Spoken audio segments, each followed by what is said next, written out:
ကောင်လာစားတာအခုတော့တကောင်မဲလာတော့တယ်ပေါ့နော်တကောင်ပြစ်တက်ခံလိုက်ရတာလားတော့မသိပါဘူးလေတနာပါလေကျမတို့အိမ်တွေကိုပေါ့နော်ခြံတဲကိုလူကျိုးငှက်ကလေးတွေကြီးကန်းနေစားကလေးတွေရမ်းမဲ့အမေးလာစားတယ်ကျမတို့တွေသမင်းကြံဟင်းကြံလေးလည်းချတယ်တခါလေးလည်းစံလေးတွေချတယ်ပေါ့နော်အဲ့ဒါလေးတွေကိုလာစားတယ်နောက်ပြီးတော့ဒါလေးစားသေးလဲဆိုကြောင်နေလဲစားတယ်ကြောင်လေးလာစားတယ်ပြီးရင်မြေကြွက်ကြီးတွေတောင်မှပဲနော်အဲ့ရေမြောင်းအတိုင်းတက်လာပြီးတော့လာစားတာရှိပါတယ်နောက်မနက်ခင်းနဲ့နေ့လဲဆိုလဲအမေက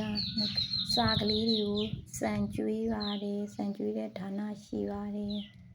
ဒါလေးတွေလည်းထပ်တင်ပေးပါအောင်မယ်ရှင်